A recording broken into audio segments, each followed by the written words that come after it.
میرا دیور خالق دن میں 4 مرتبہ میرا دودھ پیتا تھا، اس کے بعد میں اس کے گھوڑے کی سواری کرتی تھی۔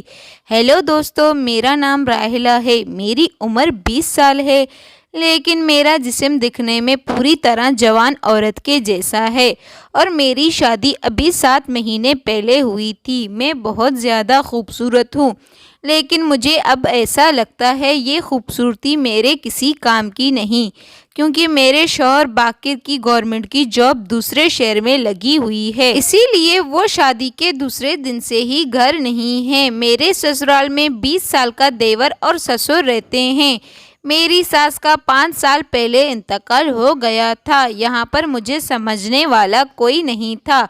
میرا گرم خون اندر سے بہت ہی زیادہ گرم تھا، جیسے کوئی ٹھنڈا کرنے والا چاہیے، لیکن میرے شوہر 7 مہینے سے گھر نہیں آئے، اسی لیے اب میں کافی بے چین اور پیاسی رہنے لگی تھی۔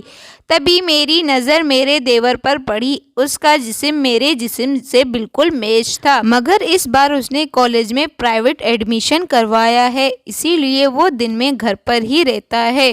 گھر پر میں اور میرے دیور خالق اکیلے رہتے ہیں، کیونکہ میرے سسر بوڑھے ہونے کی وجہ سے اپنے کمرے میں آرام کرتے رہتے ہیں۔ سسر گھر کے باہر والے کمرے میں رہتے ہیں، اسی لیے وہ کبھی کوارٹر کے اندر آتے ہیں۔ پہلے میں اپنے دیور خالق کو بری نظروں سے نہیں دیکھتی تھی، لیکن جس دن سے میں نے نوٹ کیا تھا کہ جب بھی میں اپنے کمرے میں آتی ہوں تو میرا دیور مجھے غور سے دیکھتا رہتا ہے۔ جب میرے دیور اپنے کمرے میں بیڈ پر بیٹھے ہیں تو عجیب قسم کی آوازیں آنے لگتی ہیں۔ جب میں نے اسے جھانک کر دیکھا تو میرے ہوش اڑ گئے تھے۔ پچھلے 5 مہینوں کے بعد میں نے پہلی بار ایسا واقعہ دیکھا۔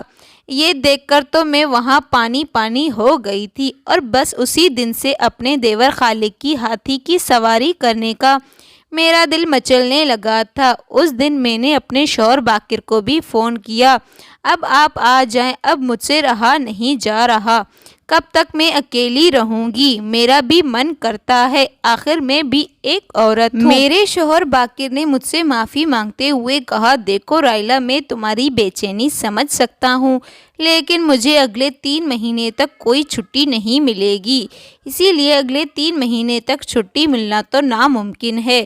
بس 3 مہینے اور انتظار کر لو، پھر 3 مہینے کے بعد میں تمہارا برا حال کر دوں گا۔ ایسا کہا اور مسکراتے ہوئے انہوں نے فون کاٹ دیا۔ جیسے تیسے کر کے سو گئی۔ میرے دیور خالق کے لیے چائے لے کر دیور خالق کے کمرے میں گئی تو میں نے دیکھا میرا دیور خالق ابھی تک سو رہا تھا۔ میں جیسے ہی اسے غور سے دیکھنے لگی تبھی میں نے دیکھا میرا دیور خالق جاگ گیا ہے اور وہ میری طرف دیکھ رہا ہے۔ اس کے بعد میں نے جلدی سے پیچھے ہٹ گئی اور بولی، بھائی خالق۔ اس کے بعد میرے دیور خالق نے کہا، بھابھی آپ ہو، اور وہ اپنے منہ دھونے کے لیے چلا گیا۔ میں بھی وہیں بیٹھ کر سوچنے لگی تھی، شاید وہ میرے دیور خالق نے مجھے نہیں دیکھا ہوگا۔ اس کے بعد میرا دیور خالق واپس اپنے کمرے میں آ گیا۔ دونوں دیور بھابھی آپس میں باتیں کرتے کرتے چائے پینے لگے۔ تبھی میں نے اپنے کمر درد کا بہانہ بنایا اور زور زور سے کرہنے لگی اور میرا دیور خالق ہڑبڑا کر پوچھا، کیا ہوا بھابھی، آپ اتنی تکلیف میں کیوں لگ رہی ہیں؟ تبھی میں نے دیور خالق سے کہا، دیور خالق، میرے کمر میں پتہ نہیں کیوں آج رک رک کر درد ہو رہا ہے۔ تبھی میرے دیور نے کہا، میں آپ کے لیے درد کی ٹیبلٹ لے کر آتا ہوں۔ میں نے جان بوجھ کر کمر درد کا بہانہ بنایا تاکہ میرا دیور خالق کو اپنے آغوش میں لے سکوں۔ تبھی میں نے اسے کہا، خالق، درد والی ٹیبلٹ میں لے چکی ہوں، اگر ہو سکے تو تھوڑا میرے کمر کو دبا دو۔ پہلے تو میرے دیور خالق مجھے دیکھ کر بیڈ پر بیٹھ گیا اور پھر میرے کمر کو دبانے لگا۔ اس وقت مجھے بہت اچھا لگ رہا تھا۔ میرے دیور خالق کی نظر بھی ادھر ادھر جا رہی تھی۔ تبھی میں نے کسی کے آنے کی آواز سنی اور میں نے اپنے دیور خالق سے کہا، چلو ٹھیک ہے، میں کھانا بناتی ہوں، آج میرے سسر کو بازار جانا ہے، اسی لیے اس کے بعد میں کچن میں کھانا بنانے چلی گئی۔ پھر میرا دیور خالق کچن میں آ گیا۔ میں نے اسے دیکھ کر پہلے سے ہی اپنا پلو نیچے گرا دیا تھا۔ میرے دیور خالق کی نظر مجھ پر پڑتے ہی وہ مجھے دیکھتا ہی رہ گیا۔ میں پورے پسینے میں بھیگی ہوئی تھی۔ میرا دیور خالق دیکھنے کا ناٹک کرتے ہوئے میں نے نیچے جھٹکا دیا اور اپنے پلو کو اٹھایا تو اپنے دیور خالق کو میں نے اپنا سینہ بھی دکھا دیا۔ تبھی میرا دیور خالق بولا، بھابھی اگر آپ کہیں تو میں آپ کو پنکھے سے ہوا کر دوں۔ تبھی میرا دیور خالق نے میں نے ہنس کر جواب میں کچھ بھی نہیں دیا۔ میرا دیور خالق بھی سمجھ گیا۔ اس کے بعد وہ میرے پاس بیٹھ کر پنکھے سے ہوا کرنے لگا۔ تب تک میرے سسر بھی بازار جا چکے تھے۔ میں کھڑی ہو کر روٹیاں بنا رہی تھی۔ میں نے جان بوجھ کر سر سے پلو نیچے گرا دیا اور اپنے دیور خالق سے بولی، ذرا میرے پلو کو ٹھیک کر دو۔ میرے دونوں ہاتھ آٹے میں تھے۔ تبھی میرا دیور خالق بولا، نہیں بھابھی مجھ سے نہیں ہوگا، آپ خود ہی کر لیجئے۔ تبھی میں بولی، میرے دونوں ہاتھ آٹے میں لگے ہیں اسی لیے کہہ رہی ہوں، نہیں تو میں خود کر لیتی۔ اس کے بعد خالق میرا پلو ٹھیک کرنے لگا۔ پلو ٹھیک کرتے وقت اس نے اپنی نظریں اوپر تک نہیں اٹھائی۔ میرا دیور خالق بہت ہی شرمیلے قسم کا لڑکا تھا، اسی لیے میں کبھی کبھی سوچتی تھی میں شاید اس کے ساتھ غلط کر رہی ہوں، لیکن میرے اندر کی ہوس تیز تھی، مجھے صحیح اور غلط کا پتہ نہیں چل رہا تھا۔ سسر ابھی بازار گئے تھے، اسی لیے گھر میں اور میرے دیور خالق تھے، اور آج میرے دل میں مان لیا تھا کہ آج اپنے دیور خالق کے ہاتھی کی سواری کر کے رہوں گی، لیکن میرا دیور خالق ابھی بھی مجھ سے ویسے ہی نظروں سے دیکھ رہا تھا۔ اب سارا دن میں اور میرا دیور خالق کے آگے پیچھے گھومتی رہی، اس کے پاس جانے کی کوشش کرتی رہی۔ شام کو ہم دونوں بیٹھ کر کھانا کھا رہے تھے۔ تبھی میرے دیور خالق نے مجھ سے آخر کار کہہ دیا، بھابھی لگتا ہے آج کل آپ کی طبیعت کچھ ٹھیک نہیں لگ رہی، کیونکہ آپ کچھ دنوں کے لیے بھائی کے پاس رہنے کے لیے چلی جاؤ، میں یہاں پر سب سنبھال لوں گا۔ تبھی میرے آنکھوں میں آنسو آ گئے اور اپنے دیور خالق سے کہنے لگی، میں کتنی پریشان ہوں، کسی کو پرواہ نہیں۔ میرا دیور خالق مجھے روتا دیکھ کر میرے آنسو پوچھنے لگا۔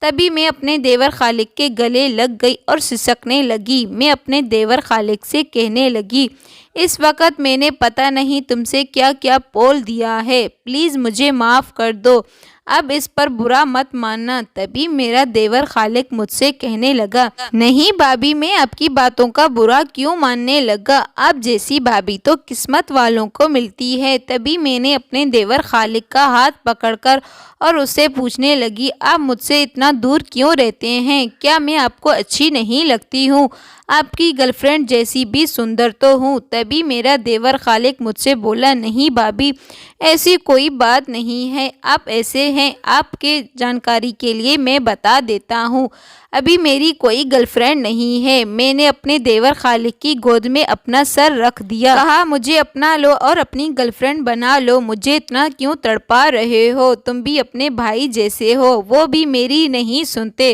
اور نہ ہی تم۔ تبھی میرا دیور خالق بولا، پر بھابھی آپ تو میری بھابھی ہو اور بھابھی کے ساتھ ایسا ویسا کرنا غلط بات ہے۔ آج میری ایموشنل باتوں پر میرے دیور بہت ہی زیادہ بھاری پڑ رہا تھا، وہ ساری باتیں بتانے لگا جو اس کے دل میں چل رہی تھی اور کہنے لگا، بھابھی جب میں نے آپ کو دیکھا تو میرے بھی جسم میں کرنٹ سا دوڑ اٹھا تھا، اس دن جب میں نے آپ کو پسینے میں بھیگتے ہوئے دیکھا تھا تو میں نے سوچا کہ بس آپ ہی مجھے اپنے دل کی خواہش پوری کرنی ہے، مجھے بھی اچھا لگتا ہے، اگر تم مجھ سے پہلے کہتے تو میں کب سے تیار تھی، اس کے بعد تمہیں بھی خوشی ہوگی۔ اور میں اپنے دیور خالق کی گود میں کھڑی ہو کر بیٹھ گئی تھی اور اپنے دیور خالق سے کہنے لگی، اچھا بتاؤ دودھ پیو گے؟ میرا دیور بولا، ارے بھابھی ابھی تو کھانا کھایا ہے اور دوپہر کا وقت ہے، شام کو پی لیں گے۔ تبھی میں نے کہا، ارے دیور آپ تو ابھی بچے کے بچے ہیں، وہ والے دودھ کی بات نہیں کر رہی ہوں۔ تبھی میرے دیور خالق کا منہ لال ہو گیا اور شرماتے ہوئے اپنی نظریں نیچے کر لی۔ میں نے کہا، ایسے شرمانے سے بات نہیں بنے گی دیور، اب آپ کو بھی یہ سب کچھ کرنا ہوگا، کیا کبھی آپ نے کسی کو ہاتھی کی سواری کروائی ہے؟ میرا دیور خالق کہنے لگا، نہیں بھابھی میرا پہلی بار ہے۔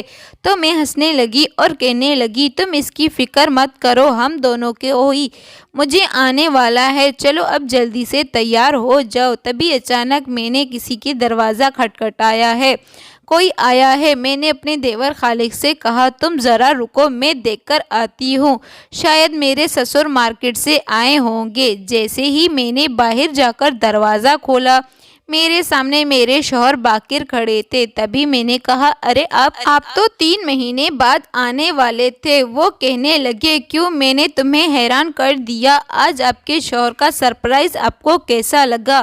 اتنا کہہ کر میرے شوہر باقر نے مجھے دروازے سے ہی گود میں اٹھا لیا اور کہنے لگے چلو میں تمہیں دن میں تارے دکھا دیتا ہوں اور تمہیں پورے 5 دن تک سانس بھی لینے نہیں دوں گا۔ تبھی میں ان سے کہنے لگی چلو بچوں والی حرکتیں چھوڑ دو اور ابھی نیچے اتارو، دیور خالق دیکھ لے گا۔ لیکن وہ نہیں مانے اور سیدھا مجھے اپنے کمرے میں لے کر گئے۔ 1 گھنٹے بعد میں نے ان کے لیے کھانا بنا دیا، وہ بھی فریش ہو کر آ گئے تھے۔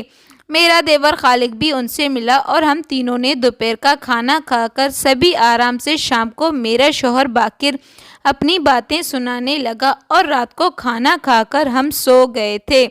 میں نے اس رات اپنے شوہر باقر سے بہت ساری باتیں کی اور انہیں بہت ساری باتیں بتائی، لیکن انہوں نے میری 7 دنوں میں بری حالت کر دیا تھا۔ اس کے بعد میں ٹھیک سے چل نہیں پا رہی تھی، نہ دن دیکھا اور نہ ہی رات۔ جب بھی ان کو موقع ملا کبھی کمرے میں تو کبھی باتھ روم میں لے کر گئے۔ یہ 7 دن نکل کیسے گئے مجھے بالکل بھی پتہ نہیں چلا۔ حالانکہ میرا شوہر باقر 7 دنوں کی چھٹی لے کر آئے تھے۔ میرے شوہر باقر واپس چلے گئے اور میں بھی بہت زیادہ خوش تھی، یہاں تک کہ مجھ سے ٹھیک سے چلا بھی نہیں جا رہا تھا۔ لیکن ان 7 دنوں میں اپنے دیور خالق کو بھول گئی تھی۔ میں اپنے شوہر باقر کے آنے کے دوسرے دن بعد ہی میرا دیور خالق گھر میں نہیں تھا۔ جب میں نے اپنے شوہر باقر سے پوچھا تو انہوں نے کہا تھا وہ اپنے نانا سے ملنے چلا گیا ہے۔ میرے شوہر باقر کو گئے ہوئے پورا 1 ہفتہ ہو چکا ہے، لیکن میرا دیور خالق ابھی تک واپس نہیں آیا تھا۔ میں تو بہت فکر کرنے لگی تھی میرا دیور خالق مجھ سے ناراض ہو گیا تو نہیں، اسی لیے میں نے ہمت کر کے اس کی نانی کے یہاں فون ملایا اور اس کی نانی سے بات کرنے لگی۔ میں نے بعد میں اپنے دیور خالق سے بات کی اور اس سے پوچھنے لگی کہ میرے دیور خالق آپ اپنی بھابھی سے ناراض تو نہیں ہیں؟ تو میرے دیور خالق نے کہا نہیں بھابھی، گھر پر میرا دل نہیں لگ رہا تھا، اسی لیے سوچا کہیں باہر گھومنے آتا ہوں۔ پھر میں نے پوچھا گھر کب تک آؤ گے؟ میرے دیور خالق نے کہا بس آج شام آ جاؤں گا۔ اور شام کو میرا دیور خالق واپس گھر آ گیا۔ اس نے سلام کر کے سیدھا اپنے کمرے میں چلا گیا۔ اس دن کے بعد سے وہ کچھ بھی نہیں بولا، مگر مجھے پتہ چل گیا تھا میرا دیور مجھ سے ناراض ہے۔ اسے منانے کے لیے میں صبح سویرے نہا کر اٹھ گئی اور اس کی من پسند کی کھیر بنائی اور اسے خوش کرنے کے لیے اس کے کمرے میں دینے چلی گئی اور اس کے پاس بیٹھ گئی تھی، اپنے ہاتھوں سے اسے کھیر کھلانے لگی۔ تبھی میرے دیور خالق بولا مجھے من نہیں ہے، کھانی نہیں ہے، مجھے بھوک نہیں ہے، ٹیبل پر رکھ دو، میں بعد میں کھا لوں گا۔ مجھے پتا تھا خالق مجھ سے ناراض ہے۔ میں نے اس کا ہاتھ پکڑا، اسے ریکویسٹ کرنے لگی اب مان بھی جاؤ خالق، اور کتنا ستاؤ گے اپنی بھابھی کو؟ پھر آپ کے بھائی آ گئے تھے، اس میں میرا کیا قصور؟ مجھے بھی نہیں پتا تھا کہ وہ آ جائیں گے۔ تبھی میرا دیور خالق بولا نہیں بھابھی یہ بات نہیں ہے، میں نے آپ سے پہلے بھی کہا تھا بھائی کو دھوکہ نہیں دے سکتے۔ تبھی میں نے کہا ابھی تک وہی پرانی سڑی پھٹی باتوں کو لے کر بیٹھے ہو، میں نے سوچا تم میرے لیے ناراض ہو، اس میں دھوکے والی کہاں سے بات ہو گئی؟ میں نے کون سا تمہارے بھائی کو چھوڑ کر کہیں جا رہی ہوں، بس اس بہانے سے میرا بھی دل لگا رہے گا اور تمہارے بھائی کی بھی یاد نہیں آئے گی۔ اب اگر بھابھی اپنے دیور سے مذاق نہیں کرے گی تو پھر کس سے کرے گی؟ چلو چھوڑ دو دیور خالق، اگر تمہیں اچھا نہیں لگتا تو پھر رہنے دو، میری زندگی بے رنگ ہے، چلو پھر کھیر کھا لو، ٹھنڈی ہو رہی ہے۔ تبھی میرا دیور خالق ہنس کر بولا، کھیر اٹھا کر مزے سے کھانے لگا اور میں اپنے دیور خالق کے ساتھ بیٹھ کر باتیں کر رہی تھی۔ اسے بتانے لگی پتہ نہیں تمہارے بھائی کون سا ٹیبلٹ کھا کر آئے تھے، مجھے تو ابھی تک درد ہو رہا ہے، 7 دنوں تک انہوں نے سونے ہی نہیں دیا۔ میرا دیور خالق بولا بھابھی اگر آپ جیسی خوبصورت بیوی ہو